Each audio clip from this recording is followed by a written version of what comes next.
Assalamualaikum warahmatullahi wabarakatuh. Jadi di sini saya akan menjelaskan bagaimana cara mengolah data mangrove. Baik, selanjutnya di sini ada dua kategori, yaitu kategori pohon dan sapling, di mana kategori pohon ini kelilingnya itu berukuran lebih dari 16 cm. Lalu untuk kategori sapling itu keliling pohonnya itu berukuran kurang dari 16 cm. Lalu di sini ada seedling yang termasuk kategori pohon semai. Lalu ada sampah. Di sini kita nanti bisa taruh persentase sampah yang ditemukan. Lalu di sebelahnya itu ada pohon mati. Selanjutnya ada tinggi pohon yang nanti juga akan dihitung. Di sini ditaruh total spesies mangrove yang ditemukan. Ada biota, jenis mangrove yang telah mati, dan lainnya. Lalu kita akan mulai menghitung. Yang pertama, kita akan menghitung diameternya, yaitu dengan rumus sama dengan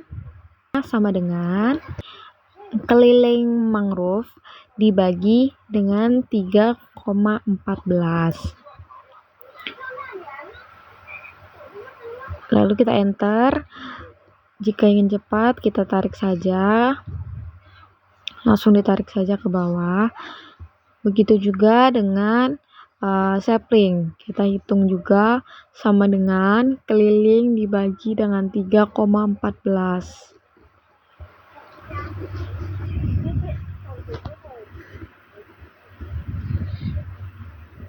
Selanjutnya di sini ada seedling. Yang dimana misalkan kita menemukan itu ada dua jenis pohon semai. Ada Rhizopora piculata dan Avicennia alba. Kita bisa taruh jumlahnya di sini. Misalkan Rhizopora piculata kita ketemu ada 6. Lalu untuk Avicennia alba misalkan kita ketemunya ada 3. Kita taruh saja 3. Oke, selanjutnya di sini kita misalkan saja sampah yang kita temukan itu ada botol atau saset dan juga saset saus. Itu karena kita menemukan cuma sedikit, jadi kita persentasekan itu kurang dari 5%. Lalu untuk pohon mati, kita menemukan pohon mati itu kita misalkan saja 3. Selanjutnya di sini ada untuk menghitung tinggi pohonnya. Jadi S ini keterangannya itu jarak dari pengamat itu ke pohon, atau jarak dari pohon itu ke pengamat. Lalu ada sudut, ada tan atau kemiringan. Lalu ada H, yang dimana H itu tinggi pengamatnya. Jadi di sini karena sudah ada rumusnya, seperti tan, itu tan rumusnya tan, radians, dan sudut. Lalu untuk rumus dari tinggi pengamat tersebut adalah S dikali tan lalu ditambah dengan 1,5. Jadi karena di sini rumusnya sudah tertera, jadi kita tinggal mengganti saja S dan sudut. Misalkan di sini kita ketemu jaraknya itu 15. Lalu untuk sudutnya itu 20.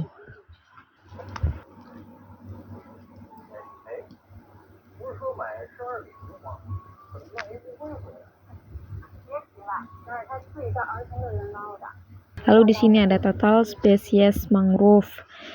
Tadi total spesies yang kita temukan itu ada 3 ya. Ada Rhizopora mucronata, Sonerati alba, dan Rhizopora stylosa. Tadi untuk Rhizopora mucronata kita bisa tambahkan di sini berapa spesies kita temukan. Yaitu ada 6. Ada 6 pohon. Lalu untuk Sonerati alba di sini kita temukan ada 7. Lalu selanjutnya Rhizopora stylosa kita menemukan itu ada 7 juga. Kemudian kita hitung total spesies mangrove-nya. Selanjutnya, untuk menghitung total spesies mangrove-nya, tinggal kita sama dengan sum lalu blok dari Rhizopora mucronata yang jumlahnya 6 hingga Rhizopora stylosa yang jumlahnya 7. Selanjutnya di sini ada jumlah sampel. Jumlah sampel yang kita temukan itu ada 3. Total tinggi, rata-rata tingginya. Rata-rata tinggi ini rumusnya itu total tinggi dibagi dengan jumlah sampel. Lalu untuk range tinggi ini yaitu jarak mangrove yang kita temukan dari yang terkecil hingga yang terbesar. Lalu ada biota yang kita temukan itu misalkan ada kepiting, siput, udang, lobster, bintang laut. Lalu untuk jenis mangrove yang teramati itu tadi ada 3, yaitu Rhizopora mucronata, stylosa, dan Sonerati alba. Selanjutnya ada kerapatan spesies, yang dimana rumusnya itu jumlah individu dari suatu spesies dalam plot itu dibagi dengan luas total area plot. Misalkan kita di sini akan menghitung kerapatan spesies dari Rhizopora mucronata. Kita bisa menghitungnya dengan cara sama dengan terus Rhizopora mucronata yang kita temukan tadi ada 6 dibagi dengan 100 lalu dikalikan dengan 10.000.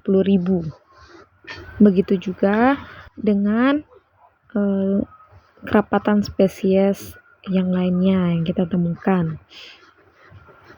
Lalu dihitung jumlah keseluruhannya.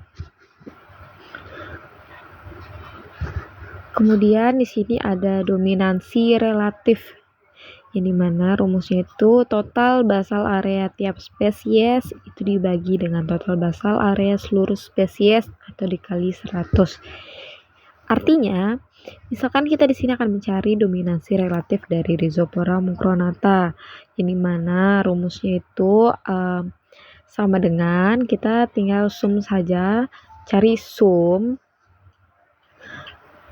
lalu kita blok bagian yang mucronata, Rhizopora mucronata, kemudian dibagi dengan total basal area seluruh spesiesnya, lalu dikali dengan 100. Begitu juga dilakukan pada spesies selanjutnya yang lainnya seperti Sonerati alba dan Rhizopora stylosa yang ditemukan. Lalu kita akan menghitung kerapatan relatif, yang dimana rumusnya itu kerapatan suatu spesies itu dibagi dengan jumlah kerapatan seluruh spesies lalu dikali dengan 100. Artinya, misalkan kita di sini akan menghitung kerapatan relatif dari Rhizopora mucronata, yang dimana rumusnya itu sama dengan lalu tadi kita sudah menghitung kerapatan spesies dari masing-masing sampel yang kita temukan. Nah, kita sama dengan kita klik 600 yang kita temukan dibagi dengan jumlah luas total seluruh area plot pengambilan datanya, 600 dibagi 2000 dikali dengan 100. Begitulah ini ditemukan hasilnya 30%. Begitu juga untuk Sonerati alba dan Rhizopora stylosa. Di sini ada basal area yang dimana sudah terisi otomatis jika kita mengisi keliling dan diameter pohon mangrove tadi. Basal area ini dengan rumusnya 3,14 dikali diameter dibagi 4 dikali 1 cm. Kenapa dia diameternya itu 2 kali? Karena rumusnya itu di 3,14 itu dikalikan dengan diameter kuadrat per 4. Diameter kuadrat itu sama dengan diameter kali diameter. Selanjutnya di sini ada keterangan pada saat kita ingin mengambil suatu data. Kita harus Catat waktu, lokasi, stratifikasi, pot nomor, GPS, lintang, bujur, dan substratnya. Jadi keterangan ini sangat penting pada saat kita untuk pengambilan data mangrove maupun lamun. Sekian video pengolahan data mangrove dari saya. Wassalamualaikum warahmatullahi wabarakatuh. Terima kasih.